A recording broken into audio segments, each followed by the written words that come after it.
What's going through my head right now is just say everything right and then you won't get destroyed in the comments, right? Well, I know that's impossible, but it's hard to believe it's been a year since I made that last video. I just want to give a quick update, maybe share just a little hurt, frustration that continues to go on, not in any attempt to change anyone else's mind or convince them of everything, but just to empathize and relate to other women that have been in my situation. And I'll answer questions that have come up since then, like, do you ever wonder if you made the right decision? Do you ever miss him? How are the kids doing? And what would you tell someone who feels confused in their own relationship? I think a year ago, I didn't have words to put to the question of where is the line? How do you know when to go or when to stay? And I think I can do a little bit better job explaining that now. I also have a couple cool things that are coming up that I want to tell you about. They're really bittersweet though, and I hate that. I hate that it still feels that way, but nonetheless, you've been an important part of my life and I want to share all of these things with you. All right, I'm gonna put timestamps. Let's jump into questions. Do you still question whether you did the right thing? Which then ties into, do you miss him or parts of him? And so, no, I don't question if I made the right decision. I do fully believe that I made the right decision. And also, it's really hard to see the impact of it on my kids. And so while I know it was right, there are still a lot of ramifications from it that impact our life. And so those can be hard. And in the beginning, it can be tricky to sort it out. And sometimes it can feel like that's evidence towards making the wrong decision. Or it can just also be like, this is how life goes sometimes. And unfortunately, staying didn't fix it. Do you miss him or parts of him? Absolutely. There's a reason you married the person or partnered with them in the first place, and those things don't just disappear. They can sometimes get overshadowed, for sure. And so that's also one of the sad parts of this type of situation. It wasn't all bad. What's been harder than you expected? So two things. One is how women who get divorced are treated. And then also there was a day, my birthday hit me really hard, so I can talk about that and why I was so caught off guard. There was something that went on that day. But so obviously when I put out the video a year ago, pretty much anticipate what the comments were gonna be, especially from the faith-based community. And I knew it. So, you know, when I saw those comments, it made me a little sad, mostly for how it portrays people in certain faith-based communities. But also, I kind of saw it coming. What I did not know is that even women who aren't in faith-based communities still are often criticized. And it's implied or you're accused that you gave up or you didn't care about the kids or you chose yourself over the kids or you had too high of expectations. And that really, for most of us, I think couldn't be further from the truth. And if you haven't been in this type of situation, you don't know. And I'll probably explain this a little better when I get to like, where's the line? But what you may not realize is how much most of us have minimized our own needs in an attempt to save the relationship. We're like, I'll just do more. Okay, this thing made them happy, so I'm gonna do more of that. And now I'm gonna talk in broad terms, not about my relationship. I just wanna talk broadly now here about it. But how as women, we often say, okay, I'll do more with the kids so there's not as much stress or pressure on you. Okay, I need to do a better job of cooking or cleaning. I need to do more of this or that. So I'm gonna do more for you and I'm gonna need less, to the point where we're like barely allowed to have any needs at all. And so we are trying to do everything and we're trying to find counseling and resources and all of that. And so we have done all of this behind closed doors. And then when we finally get to the point where we're like, I can't do this anymore, then it becomes this public display, right? That we're ending our relationship. Then when the criticism comes in, it is really hurtful because it's so dismissive. And all I wanted to say was like, you don't know. You don't know. And we, you know, others will say, oh, well, they meant well, or this, or, you know, they didn't know. And yes, but also it's really hurtful and really dismissive. And so it's not possible for everyone to know all of the nuances and details that go on behind closed doors, obviously. And also it's still really hurtful. So that has probably been one of the hardest things this past year. And again, not even just for what I've experienced, but all the stories now that I've heard of from other women and what they've experienced. Now, the next one is my birthday, which actually ties into one of the cool and exciting things that are coming up. But let me show you, this place is so beautiful where I'm staying. Let me show you real quick. So this is the little cabin I'm staying at this time. Every time I come, it just reinforces how just having the bare necessities, just what we need, it just frees us up to do the things that we want to and that matter. And you can put pretty linens on it, but this bed is definitely no Helix. Today's video is sponsored by Helix Sleep. And so if you're not familiar, Helix Sleep makes premium mattresses customized to fit your needs and conveniently delivered right to your door. They actually have 22 different mattresses to choose from. And over the last 5 years or so, we've actually gotten to try out like most of them, and they are so high quality. We have been so happy with all of them. And I definitely experienced what a big impact good sleep and rest made on my mental health too. I mean, I believe you've experienced this too. It's hard to be optimistic when you're really tired.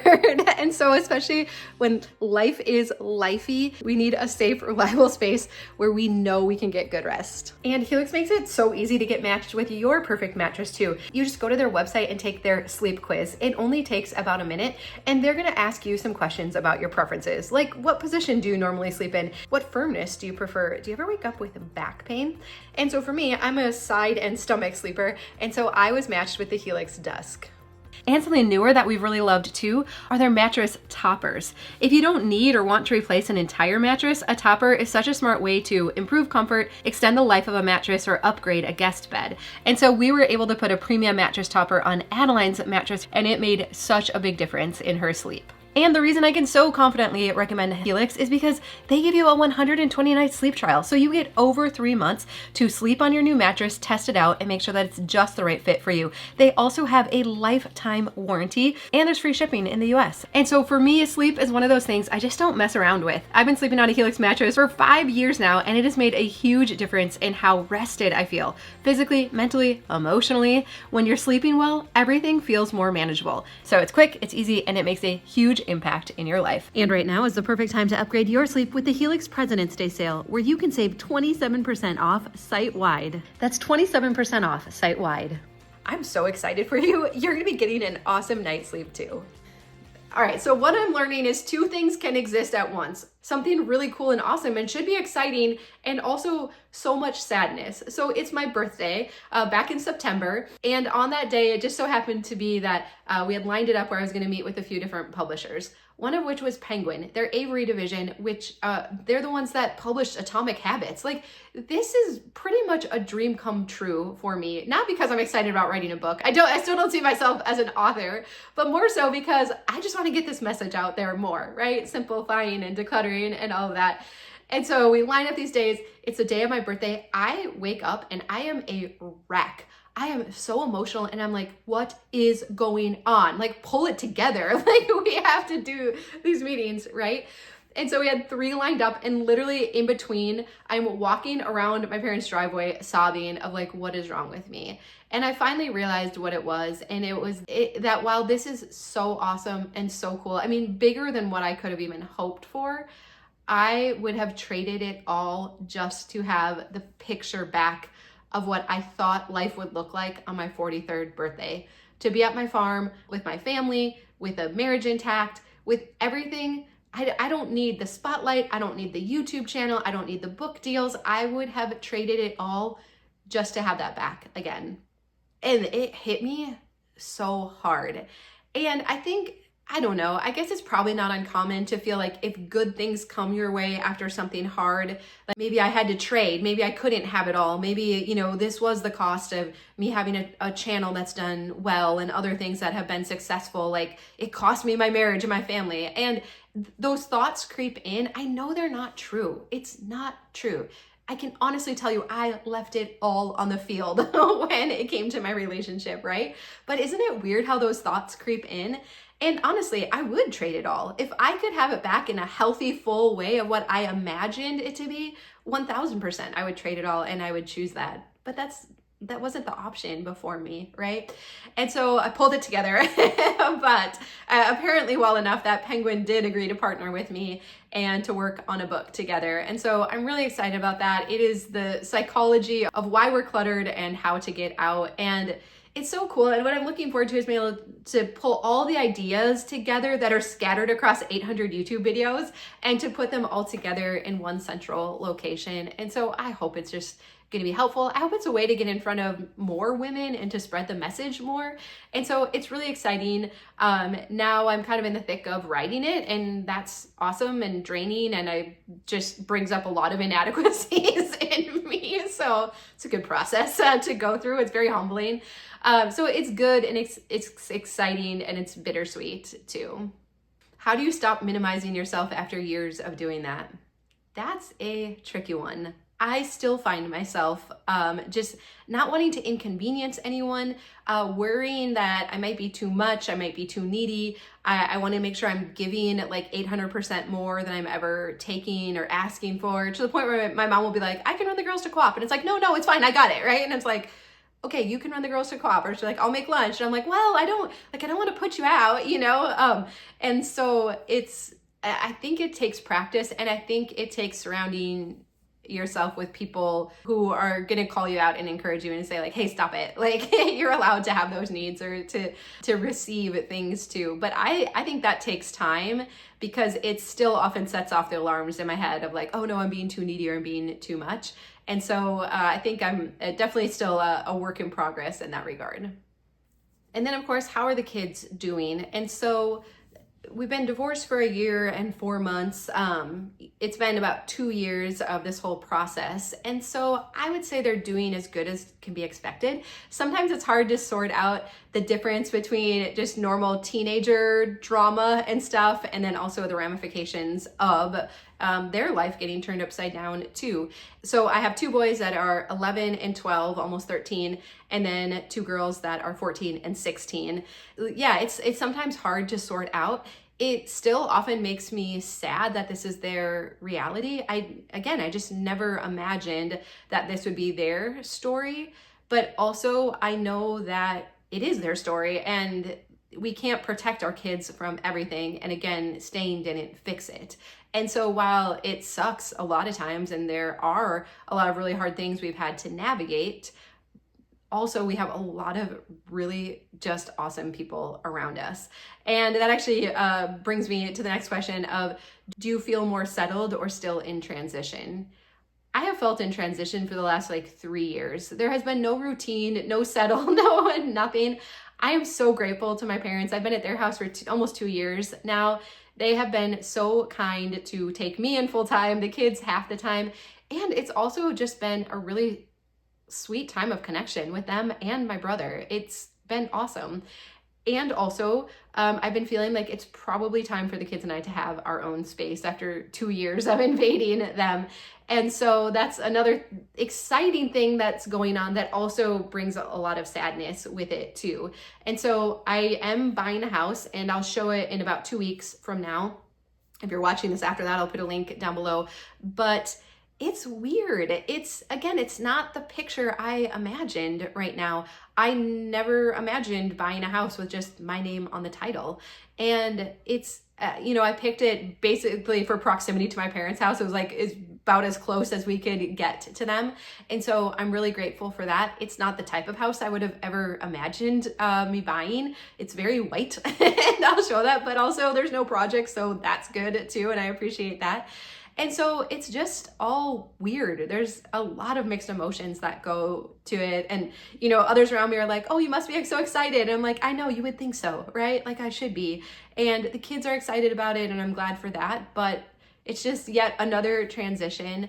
But I am hopeful that once we do get in and get settled, that we really will have routine again. It will start to feel more normal. So I am looking forward to that. And again, my parents have been incredible. They've done nothing wrong. It's just hard, when it's not your own space. And I know I've definitely crossed the line at times with my mom and decluttering, and and I'm like trying to be a good house guest. And they're so easy to get along with, but it's just always in the back of your mind, like, bring more value than chaos to their house and whatnot. So I'm so grateful to them. They have been so cool and awesome. And also it is probably time to move on. Oh, and I know the question will come up too, what about your tiny house? And so my hope is to put it on some kind of lake lot or somewhere that has a cool view. and that not only can the kids and I use it, but my parents too. They have a camper, so hopefully somewhere where we can all go together, go side by siding, and do the things that we love to do outside. And so I plan to keep it and hopefully set it up in that way, and that it can be a getaway for all of us. Okay, now the tougher questions. What would you tell someone who feels confused in their relationship? And how do you tell the difference between marriage is hard and this is harming me? So let me see if I can use a really simple illustration. And again, whether it's you that's in a confusing relationship, or if you're helping someone else walk through this, or if you're like, I still don't understand why people get divorced. Like, how can they throw in the towel? Why don't they try more things? Like, I understand that. I know I caught a lot of people off guard when I put out that video a year ago, and I hate that. That was never my intention for anyone to feel blindsided. And I know by my subscriber account that many didn't agree with my decision, and that's okay. Everyone is free to have their own beliefs. And I get the disillusionment when it's like, hey, I thought we believed the same thing. We're meant to be part of a tribe. When someone does something, we're like, oh, hey, I didn't think we believed in that. It is disillusioning, and it's like, oh, this feels unsettling. This is uncomfortable, right? So I understand all of that, but let me see if I can use a simple illustration here to help illustrate why we stay, why it's hard, and where the line is. So I think the line is dignity. That's the word I would use now. Marriage is hard, conflict is normal, disagreements are expected, but dignity is not optional. Dignity means I am treated like a full human being. It means I'm not beneath you. It means I'm not someone you manage, dismiss, or override. Above the line looks like this. We disagree, but you don't call me names. You don't mock me. You don't tell me I'm crazy for bringing something up. You don't twist my words or rewrite history. If you mess up, you own it. If something hurts me, you care that it hurts me. You're willing to look at your part. To me, that's above the line. But below the line is different. Below the line is name calling. It's swearing, it's lying, it's blame shifting. It's criticism that attacks character instead of addressing an issue. It's gaslighting, making someone question their reality. It's entitlement, acting like your comfort matters more than your partner's well-being. And sometimes it's more subtle. It's chronically not holding a job while someone else carries the weight. It's disappearing into video games or hobbies while your partner is drowning. It's financial irresponsibility that puts the family at risk. It's refusing to try to understand your partner's perspective. It's promising change over and over with no follow-through. Individually, some of those might not look dramatic from the outside, but what they communicate over time is this: I'm above you. Your needs are negotiable. Your exhaustion isn't my responsibility. You're not worth my effort. That's below the line. And living below that line is exhausting. It's dehumanizing. It slowly shrinks you. You start explaining yourself more carefully. You start justifying simpler requests. You start minimizing what you need so you don't ask too much. You lower the bar just to get back to calm. But here's what makes it even harder. It's not always below the line. Sometimes it's warm, sometimes it's kind, sometimes it's connected, and then it drops again. And that bouncing back and forth is what destroys safety, because trust is built on consistency. If I don't know which version of you I'm going to get today, my body can't relax. With every interaction, I'm preparing to explain myself, to defend myself, to soften my tone, to avoid triggering something. That's hypervigilance. And you can't build trust and safety in an environment where your nervous system is always bracing. It's not about expecting perfection, it's about consistency over time. Without dignity, there's no respect. Without consistency, there's no trust. And without trust, home doesn't feel safe. It feels like something you have to manage. And to me, that's the line. And again, like I mentioned before, I think as women, most of us, because we want to get back to that happy, smiley response, we do everything we possibly can to get back there. Our brain remembers that it feels good to feel connected and to see the positive side and the good things about this person. And so we're constantly trying to figure out how to get back there.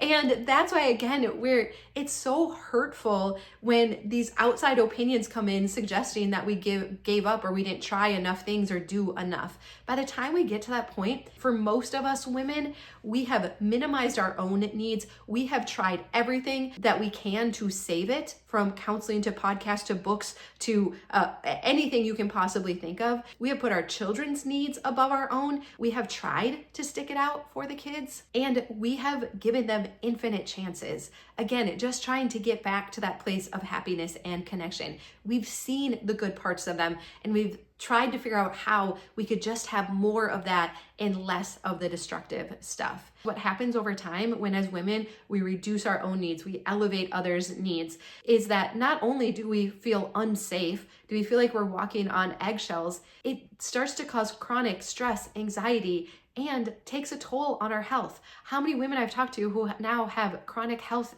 issues, autoimmune, fibromyalgia, chronic fatigue. It not only impacts our mental health, but it impacts our physical health as well. And again, most all of this is happening behind closed doors, right? From the outside, as women, we can make things look real good, right? We can make things look real good, and we do. We're trying to protect our spouse. We're trying to protect our kids. We don't want to bring other people into our own business, right? And we can do it for a while, man. We can do it for a while, but there comes a point where something has to give. So I'm not sure if that helps to explain it a little bit. This is, again, one of those areas where I'm like, I want to say it just right so everybody understands, but I know that's not possible because I also know that there are others out there listening who don't want to understand, right? But for those who sincerely do, hopefully this helps a little bit. And then we can transition into the conversation on faith too. Where are you at in your faith journey, if you don't mind sharing? No, I don't mind sharing at all, because I hope everybody is challenged at a very deep level on what they believe at some point, because it is what forces us to evaluate it and wrestle with it and to entertain different perspectives. And probably one of my biggest frustrations with the Christian faith is that many will say, it's okay to question God and it's okay to question it. But then when you do question it, it's okay up to a certain point, but then you get into territory that it is not okay to question. And that is definitely what I have bumped up against. But I'm so glad for this process over the last 2 years where I have been willing to challenge everything. And cognitive dissonance is when you hear two things that don't line up. Like, God is so loving and he cares so deeply and Jesus came to set us all free. Oh, but you have to stay in this marriage because God hates divorce, right? And you're like, oh, wait, but I thought he was all loving and he cared about me. Oh, but does he care about marriage more than the dignity of a human being? I'm so confused right now, right? And so when you just start to dig in and learn for yourself what you believe, what's so cool now is that I'm at a place where I am completely at peace about what I believe. And the best part, I don't feel like I have to convince anyone else of it. And so I do hope everyone goes on this journey. And I will tell you this, simplifying and decluttering my house, living with very low possessions. My last video, I talked about the hierarchy of needs. Decluttering my house made it a lot easier to get to a point where I could spend more time and mental energy thinking about these things and entertaining them and talking with others about them. And so even if you're not there yet, stick on the journey of decluttering. And I think it's just a matter of time before you get there too. And really, I mean, I don't like to clump all Christians together, but if I look at this, trust and safety, I've had so many mixed experiences that it's still sometimes hard for me to feel safe in a church environment or Christian environment. And I'm not trying to throw shade or anything.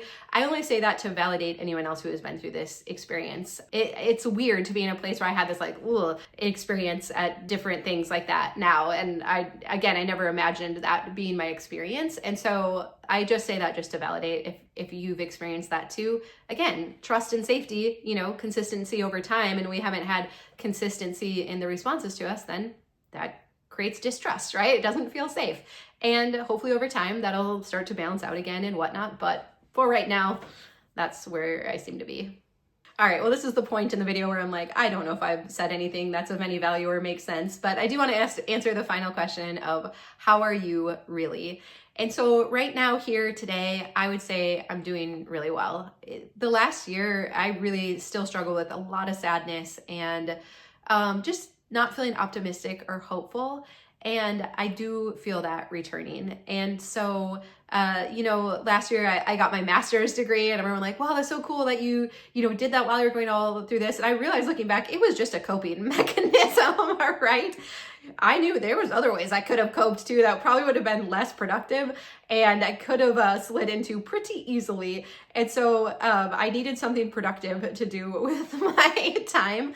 And so that's definitely what it was. But now as I do look ahead to the next year and getting to set up a new house and writing a book, I am excited about it, and I am feeling more hopeful about the future and what's on the horizon. There's still sadness that creeps in, but it feels more balanced now, and I am excited about what's to come. And I'm so grateful for you. Thank you. I mean, especially if you've stuck through this long. Thank you. Thank you for watching and caring and being so kind. The majority of the comments are kind, right? And I just continue to be so grateful for that. So thank you. And I'm excited to, you know, show you my new house and for us to set it up together. I'm kind of looking at it, like how I'm positioning it in my brain is like, we get to set up like a minimalist dream home. And so to get to start from scratch, this is like a very rare opportunity.